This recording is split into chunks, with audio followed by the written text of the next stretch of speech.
దేవునికి స్తోత్రములు. సహోదరులందరికీ వందనములండి. మనం ప్రార్థన చేసుకొని వాక్య భాగంలోనికి వెళ్ళిపోదాం. ప్రార్థించుకుందామండి. మమ్మల్ని మిక్కిలిగా ప్రేమించిన మా ప్రియ పరలోకపు తండ్రి, మీ ఘనమైన ఉన్నతమైన మహోన్నతమైన నామానికి కృతజ్ఞతాస్తుతులు స్తోత్రాలు చెల్లిస్తున్నాం. అవును దేవా, ఇప్పటి వరకు మీ కృపాసనలో మమ్మల్ని భద్రపరిచి కాచి కాపాడిన విధానికి మీకే కృతజ్ఞతాస్తుతులు స్తోత్రాలు. తండ్రి, మీరు మాకు అనుగ్రహించిన పరిశుద్ధ గ్రంథంలో నుంచి దేవా కొన్ని వాక్యాలు మీ పరిశీలిస్తుండగా మీ ఆత్మజ్ఞానాన్ని అనుగ్రహించండి. ఆత్మ సంబంధమైన సంగతులతో సరిచూసుకుని కృప చూపించి ప్రతి విషయం ద్వారా మీకే ఘనత మహిమ ప్రభావాలు పొందుకోమని ముందున్న సమయం అంతా మీ చేతులకు అప్పచెప్తూ ఈ ప్రార్థన మీ ప్రియకుమారుడు మా ప్రభును రక్షకుడైన యేసుక్రీస్తు వారి పరిశుద్ధమైన నామంలో ప్రార్థన అడిగి వేడుకుంటున్నాను. పరలోకమందున మా కన్న తండ్రి, ఆమెన్. ప్రభు నందు ప్రియ పరిశుద్ధ దేవుని కుమారులారా, దేవుని కుమార్తెలారా, మీ అందరికీ మన ప్రభును రక్షకుడైన యేసుక్రీస్తు వారి పరిశుద్ధమైన నామంలో వందనములు, శుభములు. అదేవిధంగా ఫేస్బుక్ లైవ్ ద్వారా కానీ యూట్యూబ్ ఛానల్ ద్వారా కానీ వీక్షిస్తున్న నా ఆత్మీయ సహోదరులందరికీ మరొకసారి యేసుక్రీస్తు నామములో హృదయపూర్వక వందనములు. దేవునికి కృతజ్ఞతాస్తుతులు, స్తోత్రములు. సహోదరులారా, ఎలా ఉన్నారు? మరి మీరు అందరూ ఆనందంగా సంతోషంగా ఉన్నారని విశ్వసిస్తున్నాను. అదేవిధంగా మనం ఎందుకు ఆనందంగా సంతోషంగా ఉండాలంటే, ఇప్పుడు మనం ఎక్కడ కూడి ఉన్నామండి? మన అందరి ఆత్మలకు కన్నతండ్రి అయిన దేవుని సన్నిధిలో మనం కూడి ఉన్నాం కాబట్టి మనం అందరం ఎలా ఉండాలట? మరి ఆనందంగా సంతోషంగా గడపాల్సినటువంటి సమయం. అయితే ప్రియులారా, మరి మనము ప్రతి శుక్రవారము డిప్లొమా థియాలజీ క్లాసులు నేర్చుకుంటున్నాం ప్రియులారా. మరి ఈరోజు కూడా మరి డిప్లొమా థియాలజీ క్లాసులు నేర్చుకొని దేవుని నామాన్ని మహిమపరుద్దాం. అయితే ప్రియులారా, మనము గత క్లాసులో మరి ఎన్నో పాఠంగా నేర్చుకున్నామంటే 23వ పాఠంగా గత క్లాసులో మనం నేర్చుకున్నాము. మరి ఈ వారము మనం 24వ పాఠంగా నేర్చుకొని మరి దేవుని నామాన్ని మహిమపరుద్దాం. అయితే ప్రియులారా, మరి ఈరోజు మనం 24వ పాఠం ఏమిటి అని ఇక్కడ మనం పరిశీలన చేసుకుంటే, మళ్ళీ మొదట గ్రహించాల్సింది ఏంటంటే, మేము ప్రకటిస్తున్నటువంటి ఈ వాక్యం ఒక వ్యక్తిని గురించి కానీ, ఒక సంఘాన్ని గురించి కానీ, ఒక సంస్థను గురించి కానీ, మరి మాకే తెలుసు మీకు ఎవరికి తెలియదని ఎవరిని కూడా ఉద్దేశించి చెప్పేటటువంటిది కాదు. పరిశుద్ధ గ్రంథం ఏం చెప్తా ఉంది, పరిశుద్ధ లేఖనాల్లో ఏం రాయబడి ఉంది, వాటిని మరి మీ ముందుకు చెప్పడానికి క్రీస్తు ప్రేమ మమ్మల్ని బలవంతం చేయడం ద్వారా మరి మీ ముందుకు రావడం జరిగింది. కాబట్టి సత్యాన్ని గ్రహించగలరని క్రీస్తు ప్రేమ బట్టి మీ అందరినీ మొదట వేడుకుంటున్నాను. అయితే ప్రియులారా, మనం మొదట ఈరోజు నేర్చుకునేటువంటి అంశము ఏమిటంటే, మన డిప్లొమా థియాలజీ క్లాసు 24వ క్లాసులో యేసుక్రీస్తు రక్త మాంసములలో ఎందుకు పాలివాడయ్యాను అనేటటువంటి ఒక అంశాన్ని నేర్చుకుని దేవుని నామాన్ని మేము అడుగుతాం. ఏంటంటే, యేసుక్రీస్తు రక్త మాంసములలో మరి ఎందుకు పాలివాడాయను అనేటటువంటి అంశాన్ని మనం నేర్చుకుందాం. అయితే ప్రియులారా, ఎందుకు ఈ అంశాన్ని మనం నేర్చుకోవాల్సి వచ్చిందని మనం పరిశీలన చేస్తే, నేడు మనం గమనించినట్టయితే ప్రియులారా, దేవుడు కలిగి ఉన్నటువంటి మన ఎడల మరి దేవుడు కలిగి ఉన్నటువంటి సంకల్పం ఏంటి, ఆయన చిత్తం ఏంటి, మరి ఆయన మన ఎడల ఏం కావాలని కోరుకుంటున్నాడు, ఆయన ఉద్దేశం ఏంటి, దేవుని యొక్క ఏర్పాటు ఏంటి అని మనం మొట్టమొదట గ్రహించుకోవాల్సిన అవసరం ఎంతైనా ఉంది ప్రియులారా. మరి ఇది తెలవక మరి చాలామంది అనేక మంది ఈరోజు మరి యేసుక్రీస్తు గురించి మనం పరిశీలన చేస్తే, నేడు ఎలాంటి సువార్త ప్రకటించబడుతుందో అనేది మనం చూస్తే మనకు చాలా ఆశ్చర్యం కలుగుతూ ఉంటుంది. అయితే ప్రియులారా, దేవుని యొక్క ఉద్దేశం కానీ, దేవుని యొక్క సంకల్పం కానీ, దేవుని యొక్క ఏర్పాటు కానీ అసలు మన విషయంలో ఏమై ఉంది అని తెలియక నేడు అనేక మంది ఏం చేస్తూ ఉన్నారంటే, నేడు క్రీస్తుకు జన్మదినాలు జరిగించేటటువంటి పరిస్థితిని మనం చూస్తూ ఉన్నాం. అంటే నేడు క్రీస్తు పుట్టెను, హల్లెలూయా.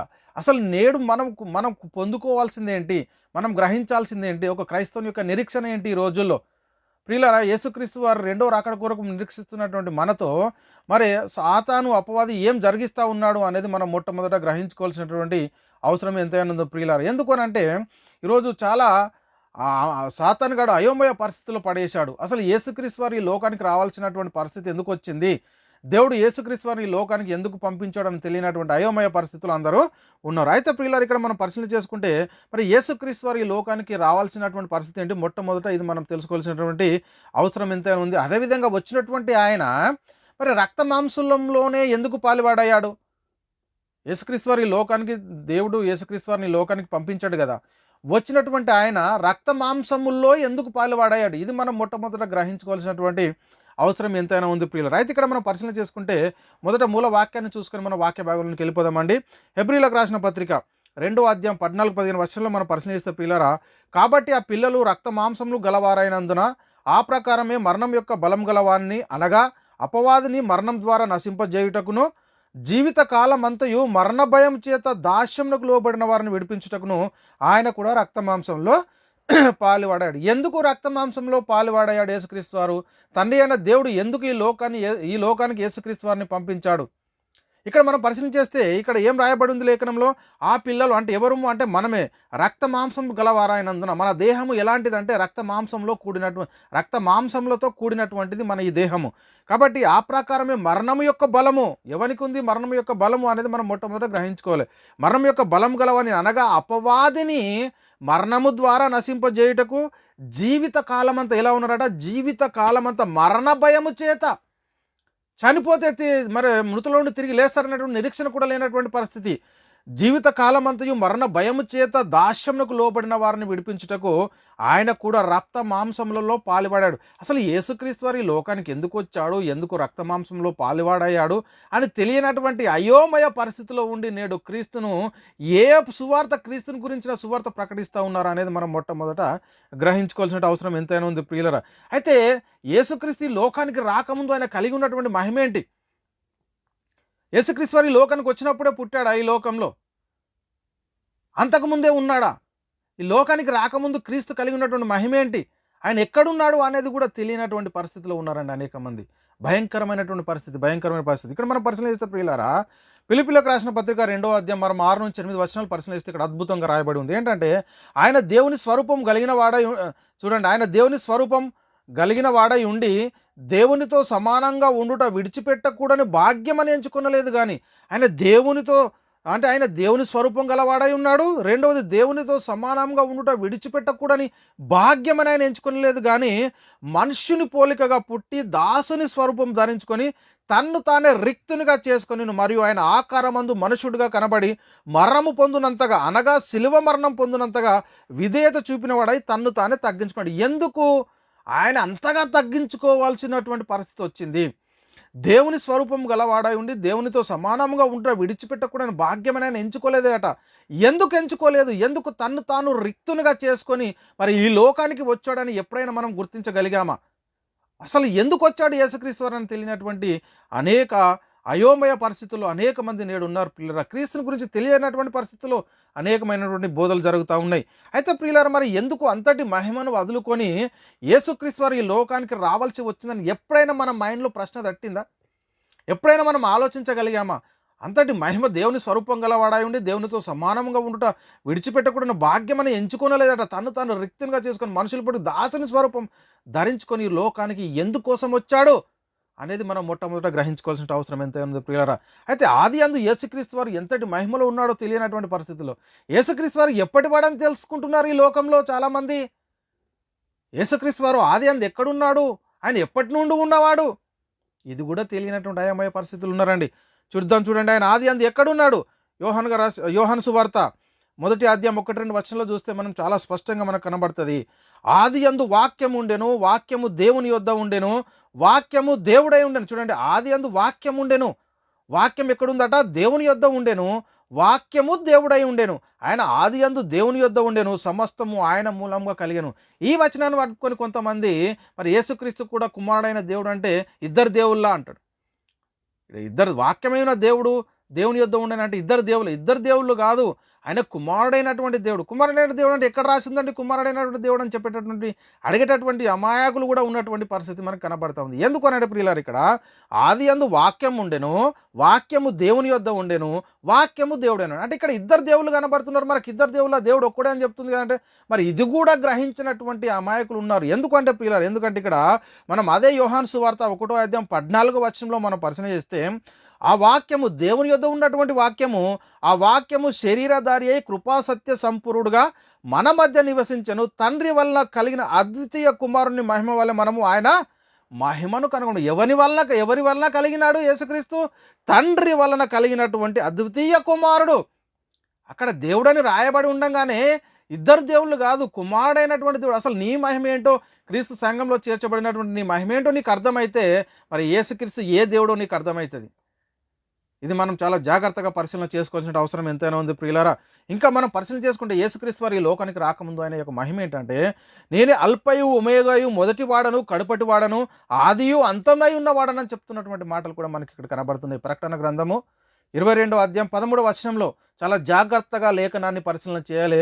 వింటున్నటువంటి వాక్యము మనము శ్రద్ధగా వింటే తప్ప మనకు అర్థం కాదు ప్రియులారా. ఎందుకంటే ఇంకా మనం పరిశీలన చేసుకుంటే యేసుక్రీస్తు వారు ఈ లోకానికి రాకముందు యొక్క మహిమ, ఆయన అదృశ్య దేవుని స్వరూపి అయి సర్వ సృష్టికి ఆది సంభూతుడై ఉన్నాడు. చూడండి, ఆయన అదృశ్య దేవుని స్వరూపి. కొలస్సీయులకు రాసిన పత్రిక 1వ అధ్యాయం 15వ వచనంలో ఈ మాటలు రాయబడి ఉన్నాయి ప్రియులారా.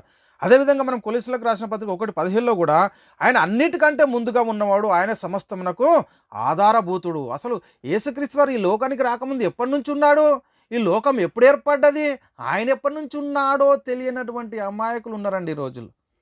చాలా జాగ్రత్తగా మనం పరిశీలన చేసుకోవాలి, లేఖనాలను పరిశీలన చేయాలి, సత్యాన్ని గ్రహించాల్సిందిగా మరి క్రీస్తు ప్రేమ బట్టి మిమ్మల్ని వేడుకుంటున్నాను. ఇంకా మనం పరిశీలన చేస్తే ప్రియులారా, ఆయన యొక్క మహిమ ఏంటి అంటే హెబ్రీయులకు రాసిన పత్రిక 1వ అధ్యాయం 3-4 వచనంలో ఆయన దేవుని మహిమ యొక్క తేజస్సును, ఆయన తత్వం యొక్క మూర్తిమంతమునై ఉండి తన మహత్తు గల మాట చేత సమస్తమును నిర్వహించుచు పాపముల విషయంలో శుద్ధీకరణము తానే చేసి దేవదూతల కంటే ఎంతో శ్రేష్టమైన నామం పొందెను. వారికంటే అంత శ్రేష్ఠ ఉన్నత లోకమందు మహామహుడగు దేవుని కుడిపార్శ్వమున కూర్చొని ఉన్నాడు. యేసుక్రీస్తు వారు ఈ లోకానికి రాకముందు తండ్రి సన్నిధిలో, తండ్రి కుడిపార్శ్వమున ఉన్నటువంటి మహామహుడగు దేవుని కుడిపార్శ్వమున ఉన్నాడు ప్రియులారా. లోకానికి వచ్చిన తర్వాత మళ్ళీ తిరిగిపోయి కూడా మళ్ళీ దేవుని కుడిపార్శ్వమున ఉన్నాడు. ఎలాంటి మహిమలో ఉన్నాడు? ఆయన రాకముందు తండ్రి దగ్గర ఉన్నటువంటి మహిమ ఏంటి చెప్తూ ఉన్నాడు కదండి. ఇక్కడ దేవుని యొక్క మహిమ, ఆయన తేజస్సు అట. ఆయన ఎవరు? యేసుక్రీస్తు వారి గురించి చెప్తున్నాడు. ఆయన దేవుని మహిమయో, ఆయన యొక్క తేజస్సు అట. చూడండి ప్రియులారా, మనం ఎలాంటి పరిస్థితిలో ఉన్నాం? యేసుక్రీస్తు నేడు ఏమని గుర్తించగలుగుతున్నాం? ఎక్కడ చూస్తున్నావు యేసుక్రీస్తు నేడు? చూడండి ప్రియులారా, కాబట్టి ప్రియులారా, నేడు క్రీస్తు వారిని ఎవరని చూడండి ప్రియులారా, ఈ యేసుక్రీస్తు వారిని ఎవరని మనం ఈ లోకానికి తెలియజేస్తున్నాం అనేది మొట్టమొదట గ్రహించుకోవాల్సినటువంటి చాలా ఇంపార్టెంట్, చాలా ఖచ్చితమైనటువంటి మాట. ఈరోజు నువ్వు ప్రకటించేటటువంటి బోధ, క్రీస్తుని ఈ లోకానికి ఏమని ప్రకటిస్తున్నావు అనేది మొట్టమొదట గ్రహించుకోవాల్సినటువంటి అవసరం ఉంది. ఏమని తెలియజేస్తూ ఉన్నావు? మరియ కుమారుడని తెలియజేస్తూ ఉన్నావా, లేక దావీదు కుమారుడని తెలియజేస్తూ ఉన్నావా? మరి నేడు క్రీస్తు పుట్టాను హల్లెలూయా అంటున్నావా? నేడు క్రైస్తవుని యొక్క విశ్వాసం ఏంటి? క్రైస్తవుల యొక్క నిరీక్షణ ఏంటి? ఎందుకోసం నిరీక్షించాలి? ఎవరి కోసం నిరీక్షించాలి? ఈరోజు యేసుక్రీస్తు వారు రెండో ప్రత్యక్షత కొరకు నిరీక్షించాల్సినటువంటి మనలను ఈరోజు సాతాను యేసుక్రీస్తుని ఎక్కడ చూపిస్తున్నాడండి? పశువుల తొట్టెలో బాలుడైన యేసుగా, మరియ కుమారుడుగా ఈరోజు చూపించి అనేక మందిని అసత్యంలోనికి నడిపిస్తూ ఉన్నాడు. చాలా జాగ్రత్తగా మనం పరిశీలన చేసుకోవాలి ప్రియులారా. ఎందుకు యేసుక్రీస్తు వారు ఈ లోకానికి వచ్చాడు? వచ్చినటువంటి ఆయన మరి యేసుక్రీస్తు యొక్క బలియాగము మనం ప్రకటించాల్సింది పోయి నేడు మరియ కుమారుడుగా, మరి దావీదు కుమారుడుగా, నేడు క్రీస్తు పుట్టిన హల్లెలూయాగా ప్రకటిస్తున్నటువంటి పరిస్థితిలోనికి తీసుకొచ్చాడు సాతాను. ఆయన బలియాగం ద్వారా మనకు వచ్చినటువంటి మహిమ ఏంటో కూడా తెలియనటువంటి అయోమయ పరిస్థితిలో ఉన్నారు పిల్లరా. చాలా జాగ్రత్తగా మనం పరిశీలన చేయాలి. క్రీస్తు యొక్క మహిమను ధరించుకున్నటువంటి మనం ఎంతటి మహిమలో ఉన్నామో కూడా తెలియనటువంటి పరిస్థితిలో ఉన్నారు. దేవుని స్వరూపమై ఉన్న క్రీస్తు మహిమను కనపరచు సువార్త ప్రకాశము వారికి ప్రకాశింపకుండా నిమిత్తము ఈ యుగ సంబంధమైన దేవత అవిశ్వాసులైన మనోనేత్రాలు గుడ్డితనం కలగజేసిందండి. చూడండి, యేసుక్రీస్తును నేడు ఏమని ఎరగాలి? క్రైస్తవుని యొక్క నిరీక్షణ ఏంటి? యేసుక్రీస్తు రెండో రాకడ ప్రత్యక్షత కొరకు నిరీక్షించాల్సినటువంటి మనలను వాడు ఈరోజు క్రీస్తును ఎక్కడ చూపిస్తున్నాడు? తండ్రి కుడిపార్శ్వమున ఉన్నటువంటి యేసుక్రీస్తును సాతాను ఈరోజు ఎక్కడ చూపిస్తూ ఉన్నాడు? ఒకసారి ఆలోచన చేసుకోవాల్సిందిగా క్రీస్తు ప్రేమ మిమ్మల్ని వేడుకుంటాను. పరిశీలన చేయండి. సత్యవేద గ్రంథమైన బైబిల్ గ్రంథాన్ని మీరు ఆలోచన చేయండి, చదవండి, అర్థం చేసుకోండి, సత్యాన్ని గ్రహించండి ప్రియులారా. సాతాను మనల్ని ఎలా మోసం చేస్తూ ఉన్నాడు అనేది ప్రియులారా. కాబట్టి ఇప్పుడు తండ్రి అయిన దేవుడు, యేసుక్రీస్తు, పరిశుద్ధాత్ముడు, ఈ ముగ్గురు ఎవరి కొరకు పనిచేస్తూ ఉన్నారండి?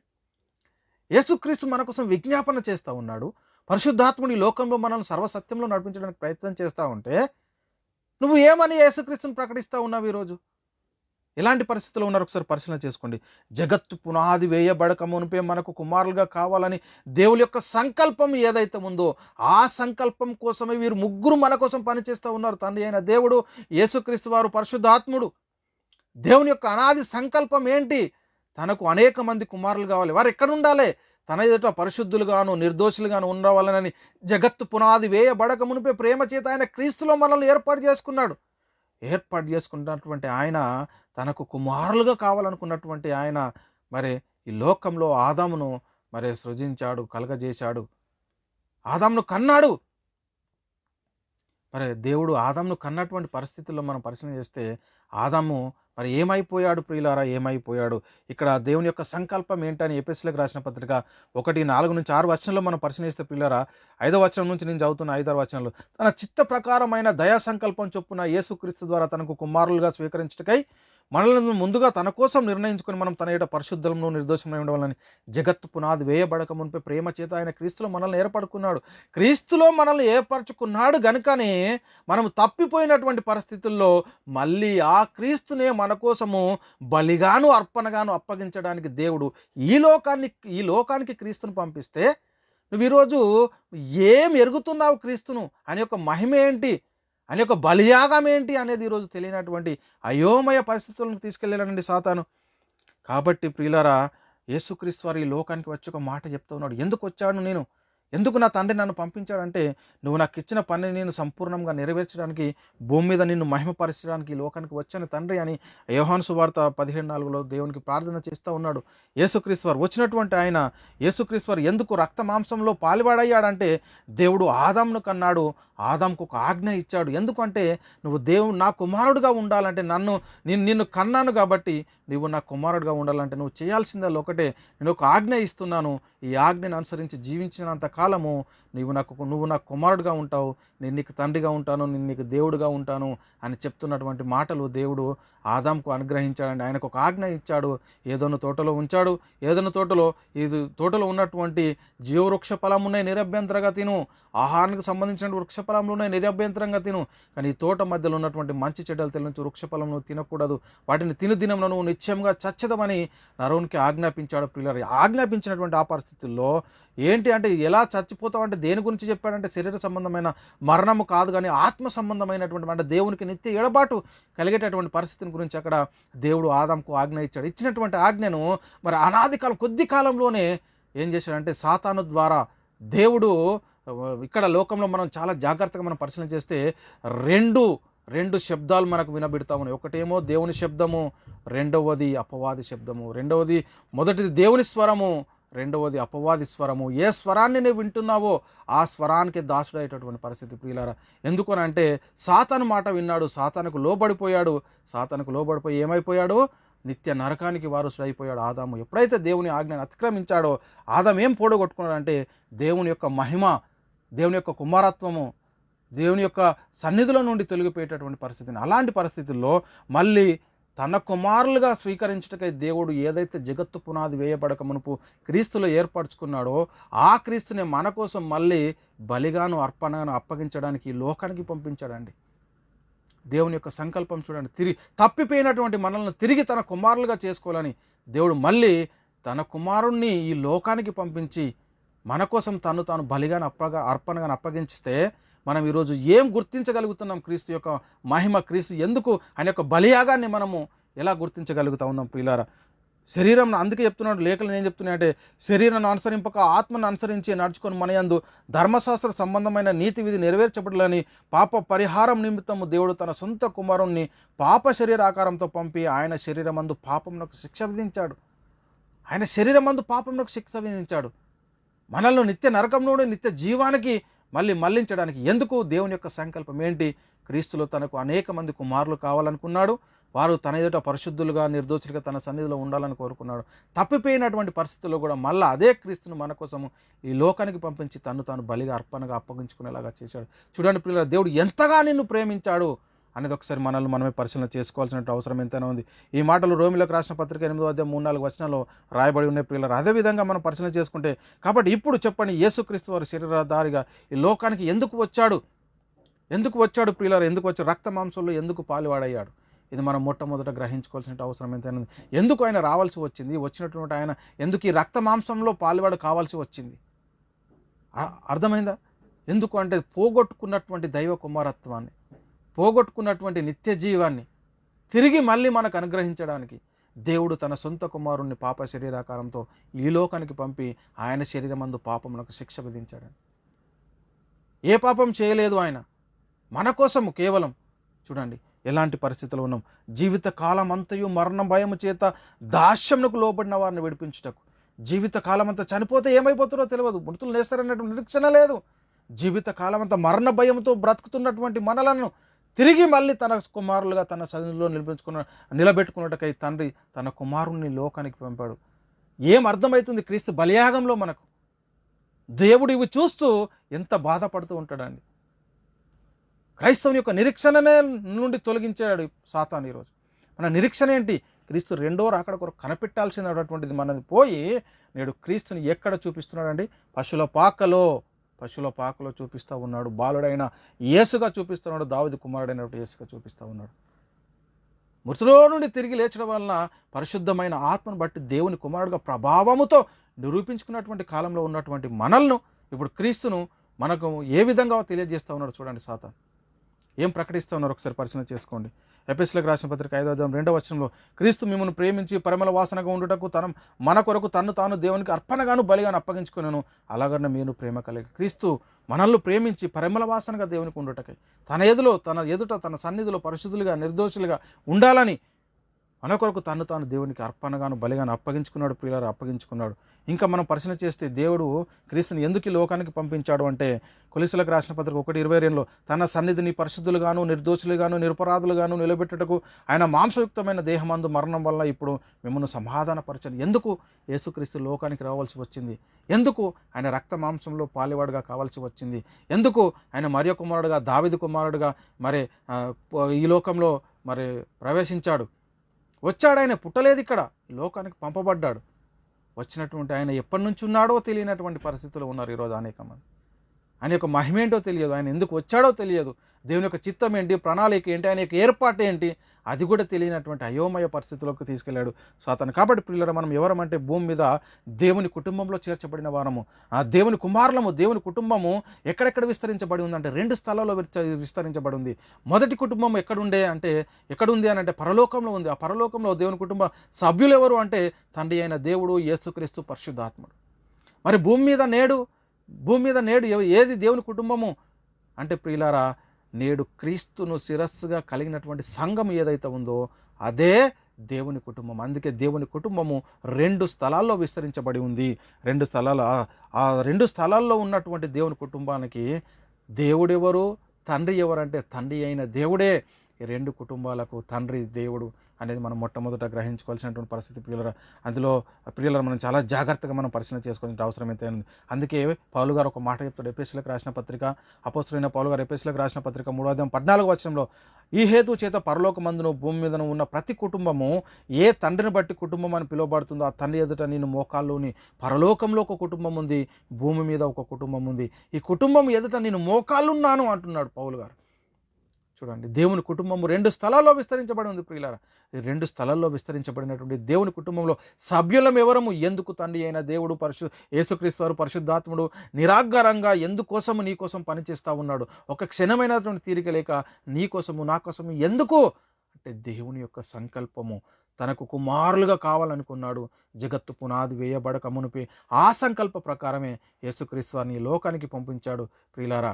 ఇది అర్థం చేసుకోవాలి. క్రీస్తులో మనల్ని ఏర్పాటు చేసుకున్నాడు కాబట్టి మళ్ళీ మనము తన ఎదుట మళ్ళీ క్రీస్తు ద్వారానే పరిశుద్ధులుగా నిర్దోషులుగా నిలబెట్టుకోవాలని దేవుడు ఈ లోకానికి క్రీస్తుని పంపిస్తే ఆయన ఈరోజు ఎక్కడ ఉన్నాడని చూస్తూ ఉన్నావు. పైకి చూడాల్సింది పోయి కిందికి చూపిస్తున్నాడు సాతాను. ఎటు చూస్తూ ఉన్నాం? ఎక్కడున్నాడండి యేసుక్రీస్తు వారు? ఎంతటి మహిమలో ఉన్నాడు. తండ్రి కృపాశంలో ఆచండై ఉన్నాడు. నేడు క్రీస్తు పుట్టిన హల్లెలూయా పశువులు పాకేసి అందులో చూడండి అంటున్నాడు సాతాను. ఇలాంటి పరిస్థితులు ఉన్నాం. ఒకసారి చూడండి. దైవ కుమారత్వం నుండి తొలగిస్తూ ఉన్నాడు, నిత్య జీవం నుండి తొలగిస్తూ ఉన్నాడు సాతాను. ఎలాంటి పరిస్థితులు మనం ఉన్నాం ఒకసారి ఆలోచన చేయండి ప్రియ సహోదరి, ప్రియ సహోదరుడా. పరిశీలన చేసుకోండి. ఒక తండ్రికి 2 కుమారులు ఉన్నారనుకోండి. ఒక కుమారుడేమో అమెరికాలో స్థిరపడిపోయాడు, ఒక కుమారుడేమో ఇండియాలో ఉన్నాడు. మరి తండ్రి ఏమంటాడు? నాకు 2 కుమారులు ఉన్నారు, నా కుటుంబం 2 స్థలాల్లో విస్తరించబడింది. ఎక్కడెక్కడంటే అమెరికాలో నా కుమారుడు ఉన్నాడు, అక్కడ కూడా నా కుటుంబం ఉంది, ఇక్కడ నా కుటుంబం ఉన్నది, నా కుమారుడు. ఒకే తండ్రి 2 స్థలాల్లో విస్తరించబడినటువంటి కుటుంబము. అదే మనము కూడా పరలోకంలో ఒక కుటుంబం ఉంది దేవునికి, భూమి మీద కూడా ఒక కుటుంబం ఉంది. ఆ సభ్యులు ఎవరు అనేది కూడా తెలియనటువంటి పరిస్థితుల్లో ఉన్నారు ఈరోజు అనేక మంది. ఎంతటి మహిమను మనము పొడగొట్టుకుంటున్నాము, ఎంతటి మహిమను మనము నిర్లక్ష్య పెడుతున్నాము. ఒకసారి ఆలోచన చేసుకోండి ప్రియ సహోదరి, ప్రియ సహోదరు, ఎలాంటి పరిస్థితుల్లో ఉన్నాము. ఎఫెసీయులకు రాసిన పత్రిక 2:19 అపోస్తలుడైన పౌలు గారు ఎఫెసీయులకు రాసిన పత్రిక 2:19 మన యొక్క మహిమ గురించి చెప్తూ ఉన్నాడండి ఇక్కడ. కాబట్టి మీరు ఇక మీదట పరజనులను పరదేశులనై ఉండక పరిశుద్ధులతో ఏక పట్టణస్థులను దేవుని ఏంటి వారు. ఈరోజు ఎవరైతే యేసుక్రీస్తు దేవుని కుమారుడు, యేసుక్రీస్తు ప్రభువు, యేసుక్రీస్తు రక్షకుడు, యేసుక్రీస్తు ద్వారా పాపక్షమాపణ, రక్షణ, నిత్యజీవనం నమ్మి విశ్వసించి మారు మనసు పొంది పశ్చాత్తాపపడి యేసుక్రీస్తు నామంలో బాప్తిసం తీసుకొని సంఘంలో చేర్చబడితే నీ పౌరస్థితి ఎక్కడుంది?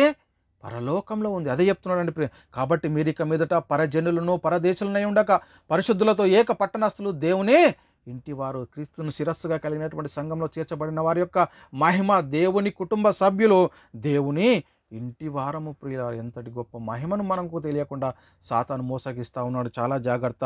ఇంకా మనం పరిశీలన చేసుకుంటే ప్రియులారా, కుటుంబం, దేవుడు ఎవరు, యేసుక్రీస్తు ఎవరు అనేది మనకి ఇక్కడ చాలా స్పష్టంగా మనకు అర్థమవుతా ఉంది. ఒకడే దేవుడు ఉన్నాడు, ఆయన అందరికీ దేవుడు, ఆయన అందరికీ తండ్రి.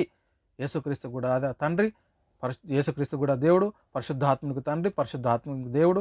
ఇటు క్రీస్తుని శిరస్సుగా కలిగినటువంటి వారికి కూడా దేవుడు తండ్రి ఆయనే. అందుకే ఇక్కడ చాలా స్పష్టంగా ఎఫెసీయులకు రాసిన పత్రిక అపోస్తలుడైన పౌలు గారు 4:4-6 చాలా అద్భుతంగా ఇక్కడ రాశాడండి. చూడండి. శరీరం ఒకటే అంటే సంఘము, క్రీస్తు సంఘం ఒకటే, ఆత్మయు ఒక్కడే అంటే పరిశుద్ధాత్ముడు ఒక్కడే. ఆ ప్రకారమే పిలుపు విషయమై ఒకటే నిరీక్షణ ఉండకు పిలువబడితే మనది ఒకటే నిరీక్షణ, 10 నిరీక్షణలు లేవు. ఇష్టం వచ్చినటువంటి సువార్త ప్రకటించడానికి కుదరదు. ఇక్కడ దేవుడు ఏదైతే సిద్ధపరిచాడో, ఏదైతే నిన్ను ప్రకటించమన్నాడో అదే సువార్త ప్రకటించాలి. కానీ అసత్యాన్ని ప్రకటిస్తే నిత్య నరకానికి వారసులయ్యేటటువంటి పరిస్థితి. ఇక్కడ ఏమంటుండు? శరీరం ఒకటే అంటే సంఘం ఒకటే, ఆత్మయు ఒక్కడే అంటే పరిశుద్ధాత్ముడు ఒక్కడే, మీ పిలుపు విషయమై ఒక్కటే నిరీక్షణ, వేరేది లేదు, ఒక్కటే నిరీక్షణ ఉండటకు మీరు పిలువబడుతుంది. ప్రభు ఒక్కడే అంటే యేసుక్రీస్తు వారు ఒక్కడే, విశ్వాసం ఒక్కటే. ఏ విశ్వాసంలో ఉన్నావు ఈరోజు? విశ్వాసం ఏంటి? యేసుక్రీస్తు దేవుని కుమారుడు, యేసుక్రీస్తు ప్రభువు, యేసుక్రీస్తు రక్షకుడు, యేసుక్రీస్తు ద్వారా పాప క్షమాపణ, రక్షణ, నిత్య జీవం, పరలోకమని నమ్మి విశ్వసించి మారు మనసు పొంది పశ్చాత్తపడి మరి యేసుక్రీస్తు నామములో బాప్తిసం తీసుకొని సంఘంలో చేర్చబడడమే నీ నిరీక్షణ. నీ విశ్వాసం ఏంటి? అది చెప్తున్నా. ప్రభువు ఒక్కడే, విశ్వాసం ఒక్కటే, బాప్తిస్మము యేసుక్రీస్తు నామంలో ఒకటే, అందరికీ తండ్రి అయిన దేవుడు ఒక్కడే, అందరికీ తండ్రి అయిన దేవుడు. 2 స్థలాల్లో విస్తరించబడినటువంటి దేవుని కుటుంబానికి అందరికీ తండ్రి అయిన దేవుడు ఒక్కడే, ఆయన పరలోకమందు ఉన్నాడు. ఇది మనం చాలా జాగ్రత్తగా పరిశీలన చేసుకోవాలి. ప్రభు ఒక్కడే, విశ్వాసం ఒక్కటే, బాప్తిసం ఒక్కటే, అందరికీ తండ్రి అయిన దేవుడు ఒక్కడే. ఆయన అందరికీ పైగా ఉన్నవాడై అందరిలోని వ్యాపించి అందరిలో ఉన్నాడు. అందరిలో వ్యాపించి అందరిలో ఉన్నాడు. ఆయన ఆత్మలమే కదా విడిపోయినటువంటి మనము. దేవుని యొక్క సంకల్పము జగత్ పునాది వేయబడక మునుపే ప్రేమ చేత ఏదైతే ఆయన సంకల్పించాడో ఆ సంకల్పము తన ఎదుట పరిశుద్ధులుగాను నిర్దోషులుగాను ఉండాలని, తన ఎదుట పరిశుద్ధులుగా నిర్దోషులుగా జగత్తు పునాది వేయబడక మునుపే ప్రేమ చేత క్రీస్తులో మనల్ని ఏర్పరచుకున్నటువంటి ఆయన ఈ లోకంలో మరి ఆదామును కన్నాడు.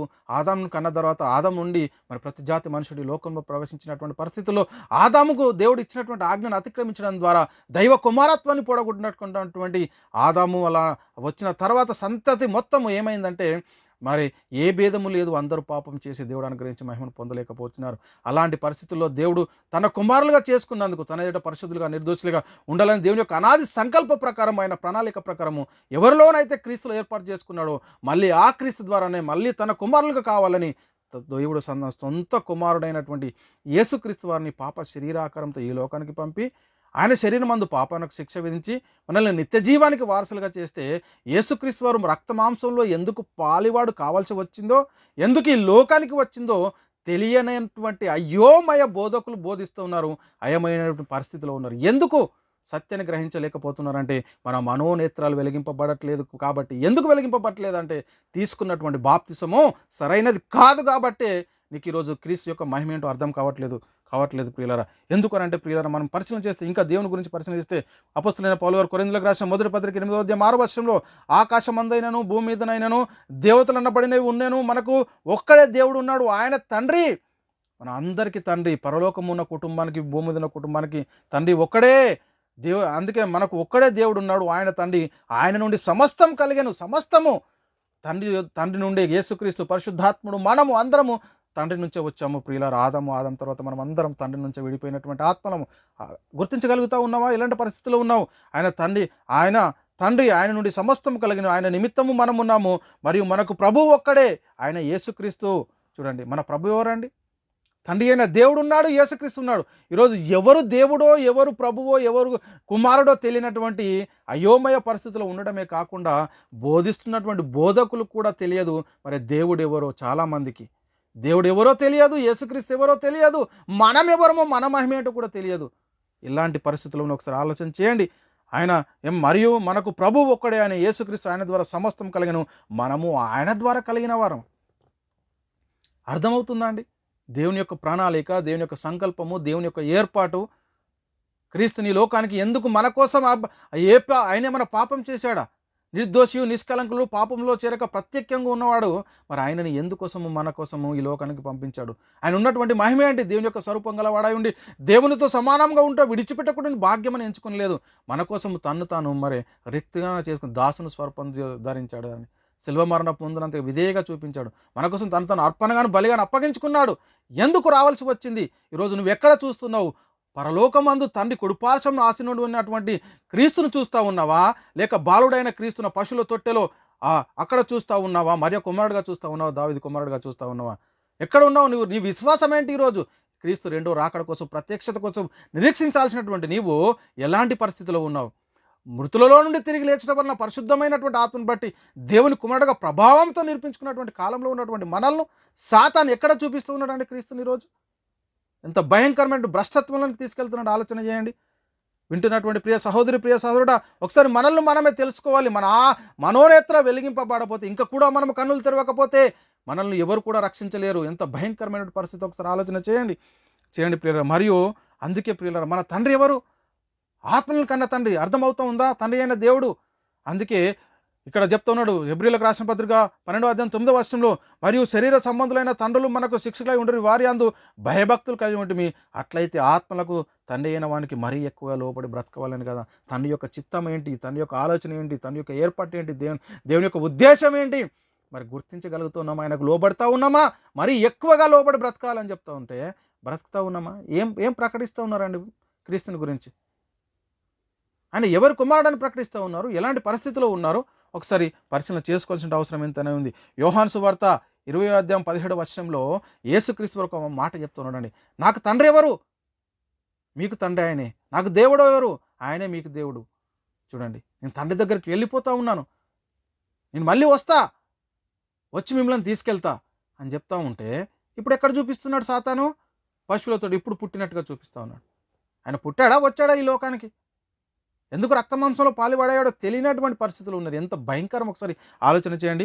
యోహాను సువార్త 20వ అధ్యాయం 17వ వచనంలో యేసు ఆమెతో, నేను ఇంకా నువ్వు తండ్రి యొద్దకు ఎక్కిపోలేదు గనుక నన్ను ముట్టుకొనవద్దు, అయితే నా సహోదరుల యొద్దకు వెళ్ళి నా తండ్రియు మీ తండ్రియు నా దేవుడును మీ దేవుడినైన వాని యొద్దకు ఎక్కిపోతున్నానని వారితో చెప్పమని. నేను ఎవరండి ఈరోజు? యేసుక్రీస్తు ఎవరు? మనకు ప్రభువు. ఆయన మన దేవునికి జ్యేష్ఠ కుమారుడు, మన అన్న, తండ్రి, దేవునికి తండ్రి. మరి క్రీస్తుకు తండ్రి ఉన్నాడు, క్రీస్తుకు దేవుడు ఉన్నాడు, మనకు తండ్రి ఉన్నాడు, మనకు దేవుడు ఉన్నాడు. ఎవరు? క్రీస్తుకు ఎవరైతే దేవుడో మనకు ఆయనే దేవుడు, క్రీస్తుకు ఎవరైతే తండ్రో మనకు కూడా ఆయనే తండ్రి. దేవుని కుటుంబం 2 స్థలాల్లో విస్తరించబడి ఉంది. అంతటి మహిమలో నిన్ను పాలువాడని చేస్తే ఈరోజు నువ్వు ఏం చేస్తూ ఉన్నావు? ఎలాంటి పరిస్థితుల్లో ఉన్నావు? ఏం ఆలోచిస్తూ ఉన్నావు? అసలు నువ్వు ప్రకటించాల్సిన సువార్త ఏంటి ఈరోజు? అసత్యాన్ని బోధించడమా?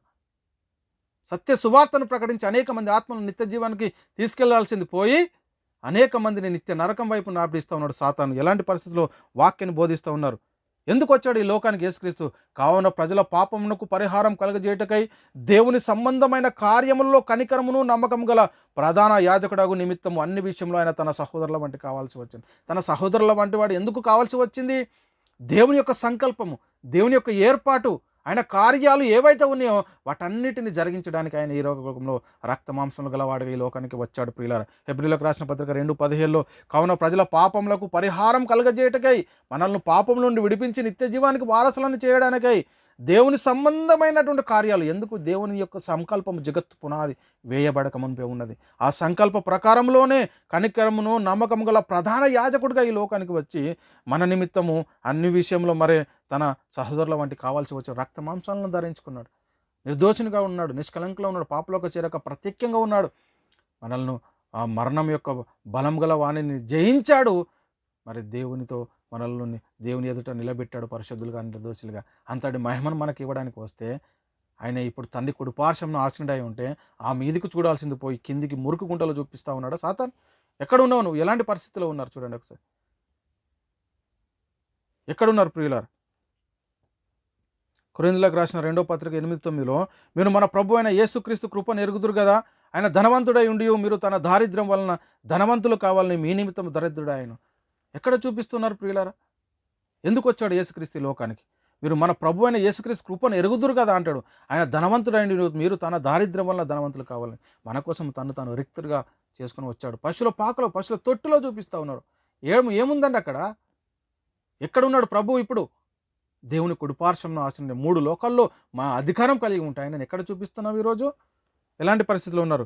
ఎఫెసీయులకు రాసిన పత్రిక 5వ అధ్యాయం 25-27 వచనాలు, పురుషులారా మీరు మీ భార్యలను ప్రేమించుడి, అటువలే క్రీస్తు కూడా సంఘమును ప్రేమించి అది కలంకమైనను మడతైనను అట్టిది మరి ఏదైనా లేక పరిశుద్ధమైనది గాను నిర్దోషమైనది గాను మహిమగల సంఘము గాను ఆయన తన ఎదుట దాన్ని నిలబెట్టుకునవలనని వాక్యముతో ఉదుక స్నానం చేత దాన్ని పవిత్రపరిచి పరిశుద్ధపరచుటకై దాని కొరకు తన్ను తానే అప్పగించుకోండి. ఎందుకండి సంఘము? నువ్వు నేను ఈరోజు దేవుని సన్నిధిలో పరిశుద్ధులుగా నిర్దోషులుగా దేవుని కుమారులుగా ఆ దేవుని యొక్క మహిమ తేజస్సును పొందుకున్నటువంటి మనము దేవుని సన్నిధిలో మరి యుగాలు జీవించాలని యేసుక్రీస్తు ఈ లోకానికి వచ్చాడండి. ఆయన రక్తమాంసం ధరించుకున్నాడు. అంతటి గొప్ప మహిమను ఇవ్వడానికి నీకు నాకు వచ్చినటువంటి ఆయన తన పని కార్యక్రమాన్ని పూర్తిగా జరిగించాడు. చెప్తా ఉన్నాడు, దేవునికి ప్రార్థన చేస్తున్నాడు, నువ్వు నాకు ఇచ్చినటువంటి పనిని భూమి మీద సంపూర్ణంగా నెరవేర్చి తండ్రి నిన్ను మహిమపరిచినని చెప్తున్నాడు. మృతుల నుండి తిరిగి లేచి పరలోకానికి వెళ్తూ చెప్తున్నాడు, నేను మళ్ళీ వస్తాను, వచ్చి మిమ్మల్ని తీసుకెళ్తాను నేనుండు స్థలానికి. ఎక్కడ చూస్తా ఉన్నావు ఇప్పుడు? ఎక్కడ చూడాలి? మన మన మన చూపు ఎటు ఉండాలి ఈరోజు? పైకా కిందికా? ఎలాంటి పరిస్థితులు ఉన్నారు ప్రియులారా? ఏమంటున్నాడు ఇక్కడ చెప్తున్నాడు, క్రీస్తు గురించి చెప్తాడు. క్రీస్తు కూడా సంఘంను ప్రేమించి అది కలంకమైనను మడతైనను అట్టేది మరి ఏదైనను లేక, ఏ కలంక మడత డాగు మచ్చ ఏది కూడా లేకుండా పరిశుద్ధమైనది గాను నిర్దోషమైనది గాను మహిమగల సంఘముగా దేవుని ఎదుట పరిశుద్ధంగా నిర్దోషంగా మహిమగల సంఘముగాను ఆయన తన ఎదుట దాన్ని నిలవబెట్టుకునవలనని వాక్యముతో ఉదుక స్నానము చేత దాన్ని పవిత్రపరిచి పరిశుద్ధపరచుటకై దాని కొరకు తన్ను తానే అప్పగించుకున్నాడు. అందుకు వచ్చాడండి క్రీస్తు, మనల్ని దేవుని ఎదుట పరిశుద్ధులుగాను నిర్దోషముగాను మహిమగల సంఘముగా నిలబెట్టడానికి వచ్చాడు. వచ్చినటువంటి ఆయన తన పనిని ముగించి మళ్ళీ తిరిగి పరలోకానికి వెళ్ళి తండ్రి కుడి పార్శ్వంలో ఆసీనుడై ఉన్నాడు.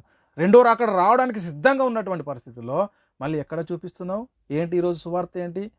ఏ సువార్త ప్రకటిస్తున్నావు ప్రియ సహోదరుడా? ఆలోచన చేయి. కాబట్టి ప్రియులారా ఆలోచన చేయండి. యేసుక్రీస్తు వారు శరీరధారికి ఈ లోకంలో ఉన్న కాలంలో కూడా తండ్రికి ఒక ప్రార్థన చేస్తున్నాడు. ఎవరైనా ఎరుగుతున్నారు ఈరోజు? చాలామంది యేసుక్రీస్తుని ఏమంటున్నారు? అయ్యా యేసుక్రీస్తునే తండ్రి నువ్వు నా కోసం శరీరాన్ని ధరించుకొని వచ్చావు చెప్తున్నాయా లేఖనాలు? దేవుడు తన కుమారుణ్ణి పంపినని చెప్తా ఉంటే నువ్వు ఏం బోధిస్తున్నావు? ఒకసారి నీ బోధన పరిశీలన చేసుకో. ఎంత భ్రష్టత్వంలో ఉన్నావో పరిశీలన చేసుకో. ఇక్కడ అద్వితీయ సత్య దేవుడు అయిన నిన్నును నీవు పంపిన యేసుక్రీస్తుని ఎరుగుడు. నీకు నిత్య జీవం కావాలంటే నువ్వు యేసుక్రీస్తుని ఏమని ఎరుగుతున్నావు? ఉన్నావు దేవుని కుమారుడుగా ఎరగాలి. ఆయన మనకు ప్రభువు, రక్షకుడు, మన దేవునికి జ్యేష్ఠ కుమారుడు, మన అన్నాన్ని మనం గుర్తించగలుగుతా ఉన్నామా లేదా? ఇక్కడ ఏమంటుండు?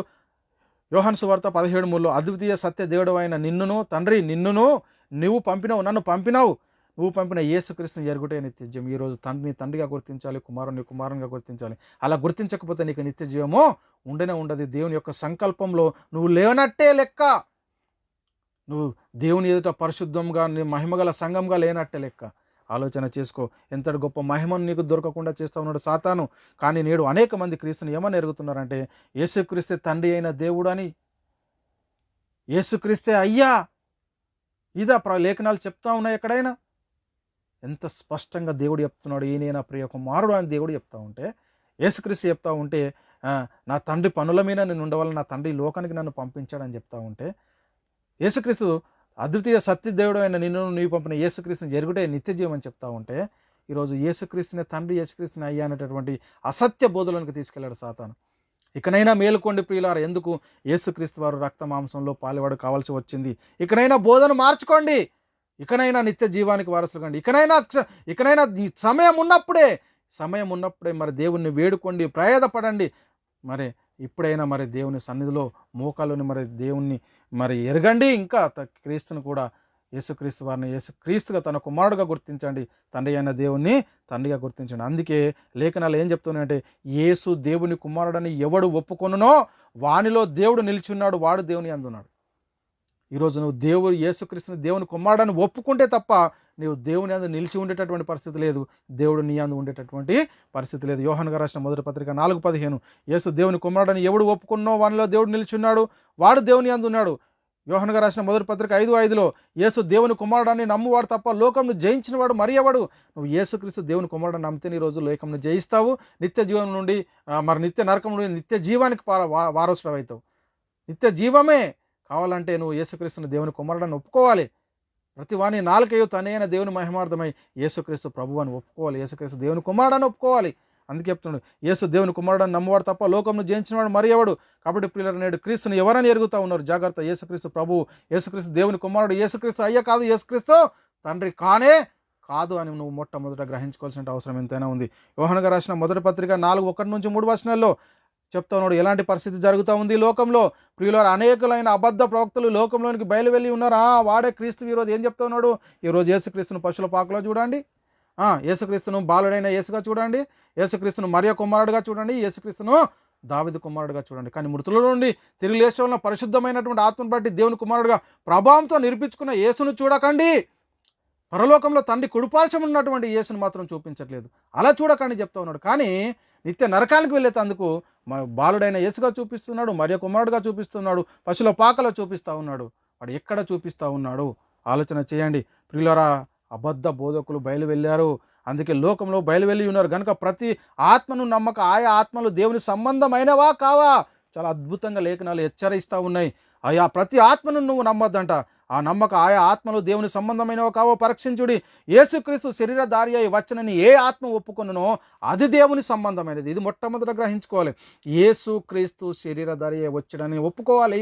యేసుక్రీస్తు లోకంలో పుట్టలేదు, ఆయన ఈ లోకానికి వచ్చాడు అని నువ్వు ఎప్పుడైతే గ్రహించగలుగుతావో, ఎప్పుడైతే దేవుని కుమారుడు ఆయన గ్రహించగలుగుతావో, ఎప్పుడైతే దేవుడు నా పాపం నిమిత్తం తన సొంత కుమారుడైన యేసుక్రీస్తు వారిని ఈ లోకానికి పంపించాడు, వచ్చినటువంటి ఆయన నా కోసము రక్త మాంసాల్లో పాలుపడాడని ఎప్పుడైతే నువ్వు గ్రహించగలుగుతావో అప్పుడే నువ్వు నిత్య జీవానికి వారసుడయ్యేటటువంటి పరిస్థితి ఉంటుంది. యేసుక్రీస్తు శరీరధారి అయి వచ్చనని ఏ ఆత్మ ఒప్పుకున్నో అది దేవుని సంబంధమైనది, ఏ ఆత్మ యేసును ఒప్పుకున్నదో అది దేవుని సంబంధమైనది కాదు. దీనిని బట్టి దేవుని ఆత్మను మీరు ఎరుగుదురు. క్రీస్తు విరోధి ఆత్మ వచ్చునని మీరు వినిన సంగతి ఇదే, అది ఇదివరకే లోకంలో ఉన్నది. అదే వాడు ఇవి కాకుండా భిన్నమైన సువార్తను ప్రకటిస్తూ ఉన్నాడు. ఏమని ప్రకటించా ఉన్నాడు? ఆ ఆత్మ. అందుకే చెప్తున్నాడు రెండు యేసుక్రీస్తు శరీరధారి అయి వచ్చనని ఏ ఆత్మ ఒప్పుకొనునో అది దేవుని సంబంధమైనది, ఏ ఆత్మ యేసును ఒప్పుకొన్నదో అది దేవుని సంబంధమైనది కాదు. ప్రియులారా కాదు. దీనిని బట్టే దేవుని ఆత్మను మీరు ఎరుగుదురు. క్రీస్తు విరోధి వచ్చి ఉన్నాడు. మరి క్రీస్తుకు భిన్నమైన సువార్త ప్రకటిస్తూ ఉన్నాడు వాడు. జాగ్రత్త. యోహాను గారు రాసిన 2వ పత్రిక 1వ అధ్యాయం 7-8 వచనాలు మనం పరిశీలన చేస్తే, యేసు క్రీస్తు శరీరధారి అయి వచ్చనని ఒప్పుకొనని వంచకులు అనేకులు లోకంలో బయలుదేరి ఉన్నారు. ఆయన శరీరధారి అయి వచ్చినని ఒప్పుకున్నట్టు వంచకులు అనేకులు ఉన్నారు. ఇంకా ఆయననే తండ్రి అని నమ్మేటటువంటి మూర్ఖులు కూడా ఉన్నారు. ఎంత భయంకరమైనటువంటి భ్రష్టత్వమో చూడండి. లేఖనాలు ఇంత స్పష్టంగా చెప్తున్నా, వేడుకుంటున్నాం, బతిలాడుకుంటున్నాము. వాక్యాన్ని పరిశీలన చేయండి, సత్యాన్ని గ్రహించండి, నిత్య జీవానికి పాత్రలు కాండి. తన యొక్క ఉద్దేశాన్ని, తన యొక్క ఆలోచనను, తన యొక్క ఏర్పాటును, తన యొక్క సంకల్పాన్ని గ్రహించండి అని బతిలో ఆడుకుంటూ చెప్పిన కానీ విననటువంటి అయోమయ పరిస్థితులు ఉన్నారు ఈరోజు. ఎంత భయంకరం ఒకసారి పరిశీలన చేయండి. యేసుక్రీస్తు శరీరధారి అయి వచ్చనని ఒప్పుకొనని వంచకులు అంటున్నాడు. వంచకులు అనేకులు లోకంలో బయలుదేరి ఉన్నాడు. అట్టి వాడే వంచకుడునో వాడేంటట? వాడు క్రీస్తు విరోధి. ఎవడైతే యేసుక్రీస్తును దేవుని కుమారుడుగా, యేసుక్రీస్తును మరి ఎరుగుతలేడో వాడు ఎవడట? క్రీస్తు విరోధి. క్రీస్తు అట్టి వాడే వంచకుడును క్రీస్తు విరోధనై ఉన్నాడు. మీ మధ్యను నెరవేర్చిన కార్యములు చెడగొట్టకుండా మీరు పూర్వఫలం పొందినట్లు జాగ్రత్తగా చూసుకోవాలి. ఏంటి నీ విశ్వాసం ఏంటి? నీ నిరీక్షణ ఏంటి? ఆయన మృతులలో నుండి తిరిగి లేచడం వలన పరిశుద్ధమైన ఆత్మను బట్టి దేవుని కుమారుడుగా ప్రభావంతో నిరూపించుకొని పరలోకంలో తండ్రి కుడిపార్శ్వం నుండి నేను రాబోతున్నాను, మళ్ళీ రెండోసారి వచ్చి మిమ్మల్ని తీసుకెళ్తానని చెప్తే నీ విశ్వాసం, నీ నిరీక్షణ ఏంటి ఈరోజు? ఎక్కడ వెతుకుతా ఉన్నావు? చాలా జాగ్రత్త. కాబట్టి ప్రియులారా, నేడు యేసుక్రీస్తు వారిని ఏమని ఎరుగుతున్నారు? మరియ కుమారుడుగానే ఎరుగుతున్నావా? లేక దావీదు కుమారుడుగానా? లేక మరి బాలుడైన యేసుగానా? మరి ఎక్కడ చూస్తా ఉన్నావు? కేవలం ఆయన ఈ 2023, 24 సంవత్సరాల వానిగా ఎరుగుతా ఉన్నావు. జగత్తు పునాది వేయబడక మునుపు, ఈ భూమి రవ్వంతైన లేకముందే ఆయన జగత్తు పునాది వేయబడక మునుపే ఉన్నాడు. దేవునితో విడిచిపెట్టుకుని భాగ్యం అని ఎంచుకొని లేదు. తన్ను తాను రిక్తునిగా చేసుకున్న ఆదియు అంతమునై ఉన్నవాడు. ఎలాంటి పరిస్థితి ఏం అర్థమవుతుంది క్రీస్తు గురించి మనకు? కాబట్టి ప్రియులారా, ఎలాంటి పరిస్థితి? యేసుక్రీస్తు కేవలం శరీరధారగా ఎరుగుతూ ఉన్నావా?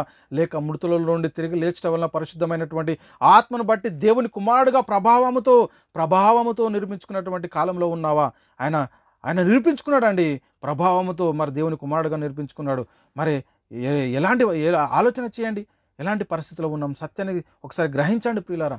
మనం ఇంకా యేసుక్రీస్తుని ఏమని ఎరుగుతూ ఉన్నాం? దేవుని కుమారుడుగానే ఎరుగుతూ ఉన్నామా? ప్రభువుగానే ఎరుగుతూ ఉన్నామా? రక్షకునిగానే ఎరుగుతూ ఉన్నామా?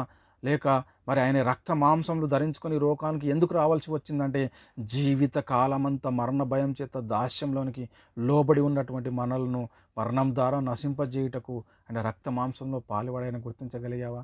మరి వచ్చినటువంటి ఆయన తన పనిని భూమి మీద సంపూర్ణంగా నెరవేర్చి మన కోసం తను బలిగాను అర్పణగాను అప్పగించుకొని 3వ దినాన మృతులలో నుండి తిరిగి లేచి ఎక్కడికి వెళ్ళాడండి? పరలోకానికి వెళ్ళి దేవుని కుడి పార్శ్వమున ఆసీనుడై మన కోసం విజ్ఞాపన చేస్తున్నటువంటి కాలంలో, పరలోకమందున్నటువంటి దేవుని కుడిపార్శ్వమున ఉన్నటువంటి క్రీస్తును చూసి ఆయన రెండో రాకడ ప్రత్యక్షత కొరకు నిరీక్షించాల్సినటువంటి మనలను సాతాను ఏమని గుర్తించేలా చేస్తూ ఉన్నాడు? ఎక్కడ చూపిస్తూ ఉన్నాడు? ఎంత భయంకరం చూడండి, ఒకసారి పరిశీలన చేయండి. హెబ్రీలకు రాసిన పత్రిక ముగించుకుందాం. హెబ్రీలకు రాసిన పత్రిక 2వ అధ్యాయం 14-15 వచనాలు. ఎందుకు యేసుక్రీస్తు లోకానికి వచ్చాడు?